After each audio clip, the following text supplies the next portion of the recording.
welcome to Storyboard. I'm Shibani Gharat. In a special chat, we are catching up with Laura Houldsworth, Managing Director, Asia Pacific, booking.com. She was visiting Delhi this week. She is meeting us and speaking to us about the developments in travel and the sentiment of travelers, their key investments going forward, expectations from 2024 and much more. Laura, welcome to CNBC-TV18. Thank you very much for having me. What are some of the key travel trends that you've witnessed so far in the year, Laura? Well, we're seeing that travel remains incredibly resilient, which is good for all of us in the industry. We're seeing that worldwide, and we're certainly seeing it across Asia Pacific and increasingly so also across India. We've had record numbers for the last 2 years. When we think, there was initial sense of revenge travel. In 2022, we saw globally 900 million room nights booked. Last year, we saw over 1 billion, and we expect to continue to see a rise of that this year.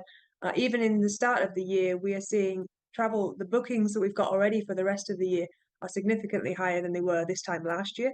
So we know that travel is certainly here to stay, and we see that travelers are continuing to prioritize their discretionary spend on travel. So again, it's good news, I think, for all of us across the industry. Upcoming weeks and upcoming months are critical for travel portals such as yours.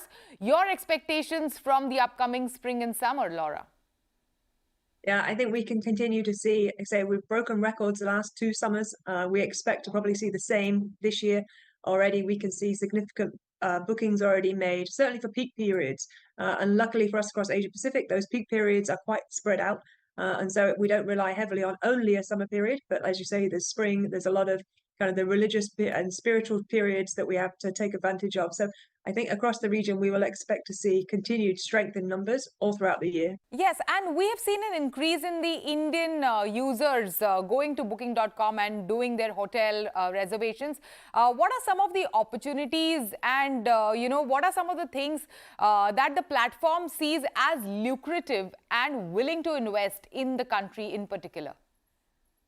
Absolutely. I mean, I think the whole world, and not just booking.com, the whole world is looking at the India traveler, the rise of this. I mean, with the world's largest population, and certainly a fastest rising middle class, we know that the market is going to grow from $150 billion in 2019 to 410 billion in 2030. So there's a huge opportunity for everybody in the travel space to capture this demand and make sure that we're meeting travelers where they need us the most. So for us, certainly at booking.com and across the booking brands, we continue to invest, as I mentioned, in the domestic traveler, so making sure that we have the types of accommodation that those travelers are looking for, and that tends to be beyond the metro cities now. So we're looking at tier 2, tier 3 cities. We're looking at locations such as Varanasi, Kochi, Mysore for the religious and spiritual travel.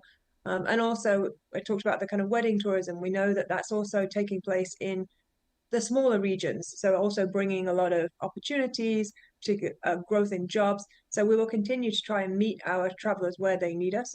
We have teams on the ground all across India to make sure that we're providing the right types of accommodation. We've got over 70,000 listings now across India, an increasing rise in alternative accommodation. So outside of the core properties, we're seeing much more, and we've got about 14 different types of properties now listed.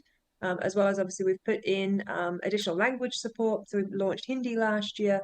And the other investment that we've made into this very critical market is our Centre of Excellence, which supports all of the Booking Holdings brands.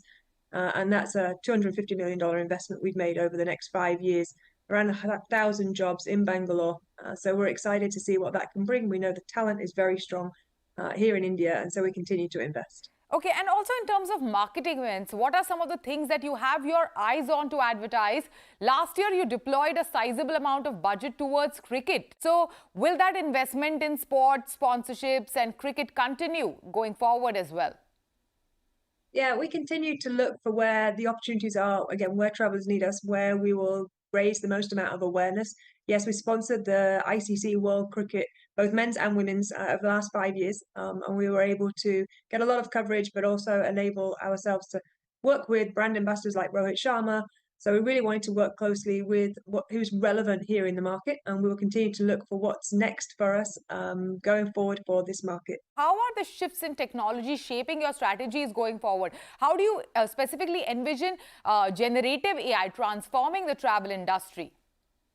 Oh, it will for sure. Like every industry, I think travel is not unique in that sense. And actually within booking.com, we've been using AI machine learning for a very long time in ways that we help to find the right searches for you, whether we optimize our Google searches. So we've been using it for a long time, but now I think seeing it through generative AI and the opportunities that that brings for travelers to interact in exactly the way that they want.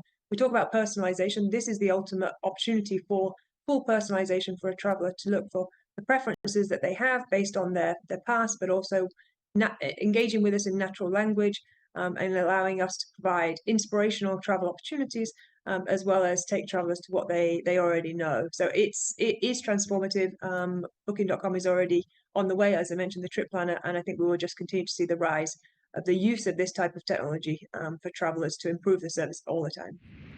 It is time for a short break. On the other side, we have Tom Newton, Global CEO of Conrad Design Group, and Inez Gimane Muthusamy, Strategy Managing Director W, Conrad Design, speaking about forming Conrad Design Group network and best brand building strategies in today's times.